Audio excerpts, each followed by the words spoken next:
घर में कितनी बार आरती करते हो आप लोग? जम के बोलो जरा, जम के।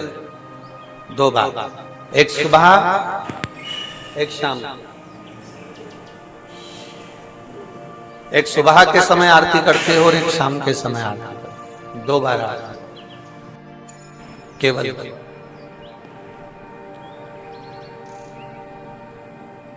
अब 2 बार आरती करने में आप भगवान शंकर को, भगवान गणेश जी को, माता पार्वती जी को, दुर्गा भवानी को, भगवान शालिग्राम जी को, भगवान लड्डू गोपाल जी को, तुम्हारे घर में जिस जगह पर तुम भगवान की आरती करते हो उस जगह पर सारे देवता विराजमान। किसी किसी का घर ऐसा होगा जहां पर सब देवता नहीं होंगे, फिर भी 2-4 तो होंगे।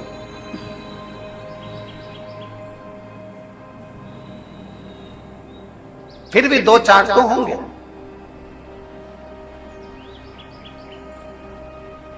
जिस घर के अंदर सारे देवता विराजमान हैं, सभी देवी देवता जिसके घर के अंदर विराजमान हैं, आप प्रयास करना। आप भगवान शंकर की जब आरती उतारो तब प्रयास करना कि आरती का दीपक जब हम उठा रहे हैं उसके पहले हमारे हाथ में जो गरुड़ घंटी है उसका नाद प्रारंभ हो जाना चाहिए। गरुड़ घंटी का नाद प्रारंभ हो जाता है, उसके बाद आरती का दीपक जब उठता है। घर के अंदर की बात है, बाहर मंदिर की हम बात नहीं कर रहे हैं, हम घर के अंदर की बात कर रहे हैं। जब घर में सारे देवता जहां पर विराजमान हो, देवी भी है, देवता भी है, कुल देवता भी है, पितर देवता भी हैं, ये देवता भी हैं, वो देवता भी हैं, सारे देवी देवता जब वहां विराजमान है तब उस जगह पर आपको एक क्रम करना है कि घंटी का नाद पहले कर।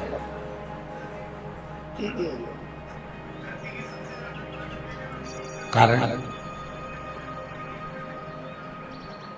अगर किसी मंदिर के अंदर केवल एक देवता है, किसी मंदिर के अंदर केवल एक देवता है, तो आप डायरेक्ट आरती उठाइए, घंटी बजाइए और चालू हो जाइए। पर घर के अंदर अगर सारे देवता विराजमान हैं, गणेश जी बैठे हैं, देवी जी बैठी है, पितृदेव बैठे हैं, गरुड़ देव बैठे हैं, वरुण देव बैठे हैं, सारे देवता देवी देवता उस मंदिर के अंदर बैठे हैं, तो आपको पहले गरुड़ की घंटी का नाद करना चाहिए। उसका कारण ये होता है कि जितने देवी देवता हैं, घंटी की आवाज सुनते से ही उन देवताओं की दृष्टि हमारे ऊपर पड़ जाती है। तो हम जब दीप उठाते हैं, आरती निहारना प्रारंभ करते हैं, तो देवता हमको वर प्रदान करना प्रारंभ करते हैं। वो देवता हमें वर प्रदान करना प्रारंभ करते हैं। आप किसी भी मंदिर के अंदर प्रवेश कर रहे हैं, आप किसी भी मंदिर के अंदर जा रहे हैं, छोटे छोटे बच्चे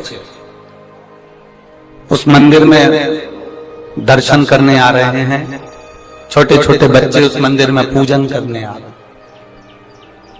बोलो, आप लोगों ने दर्शन करे ऐसा कि छोटे छोटे बच्चे आपके आसपास में जो शिवालय हैं, देवालय हैं, शंकर के मंदिर हैं, भगवान शिव के जो मंदिर हैं, वहां छोटे छोटे बच्चों का आपने दर्शन किया हो, वो भगवान का पूजन कर रहा है।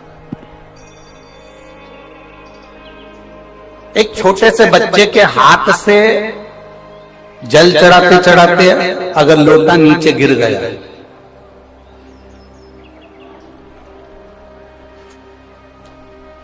छोटे से बच्चे के हाथ से अगर जल चढ़ाते चढ़ाते एक छोटा सा बच्चा जल चढ़ा रहा, उसके हाथ से लोटा गिर गया, उसके हाथ से जल का पात्र गिर गया, उसके हाथ से एक जल का कलश नीचे गिर गया।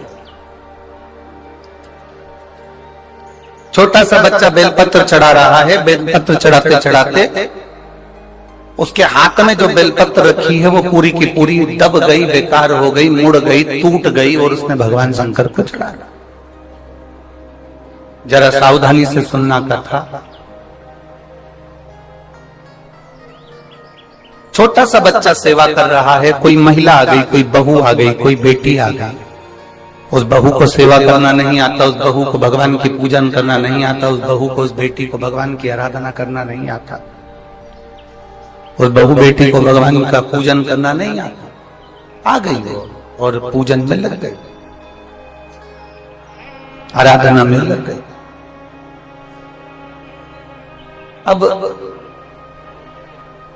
मान लो उससे कोई गलती हो रही है, मान लो उस बच्चे के हाथ से लोटा गिर गया, मान लो उस बच्ची के हाथ से लोटा गिर गया, मान लो बहू पूजन कर रही थी उससे कुछ गड़बड़ी हो गई, बेटी पूजन कर रही थी उससे कोई गड़बड़ी हो गई, कोई बच्चा पूजन कर रहा था उससे कोई गड़बड़ी हो गई, कोई पूजन में त्रुटि हो गई। तो मेरा निवेदन इस व्यासपीठ से है कि जितने बड़े बड़े लोग जिनको पूजन करना आती है, जिनको आराधना करना आती है, जिनको अर्चना करना आती है, उनसे निवेदन है उस बच्चे को लोटा गिरने पर, उस बच्चे को गलत पूजन करने पर, उस बच्चे को कहीं त्रुटि वाली पूजन करने पर भी मेरा घर के बड़ों से निवेदन है उसको डांटने का प्रयास मत करना, क्योंकि वो अभी अभी जुड़ा, वो अभी अभी जुड़ा। जब वो अभी अभी जुड़ा है तो धीरे धीरे धीरे धीरे वो सेवा की ओर, पूजन की ओर अग्रण्य होगा, वो धीरे धीरे पूजन की ओर बढ़ेगा, वो धीरे धीरे सेवा की ओर बढ़ेगा, धीरे धीरे सीखेगा। अब आप लोग क्या करते हो कि एक साथ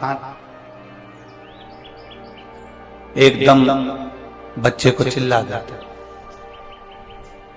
जरा सी गलती हुई, जरा सी गड़बड़ी हुई और आपने बच्चे को चिल्लाया,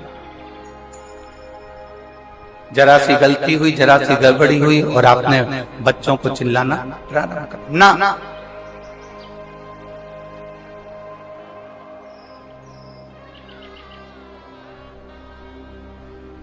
हम आपसे पूछें एक बात, उत्तर दोगे रेवाड़ी वाले? अरे बोलो तो जम के।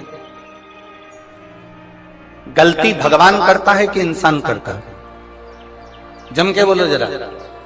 इंसान करता है। गलती भगवान नहीं करता, गलती इंसान करता।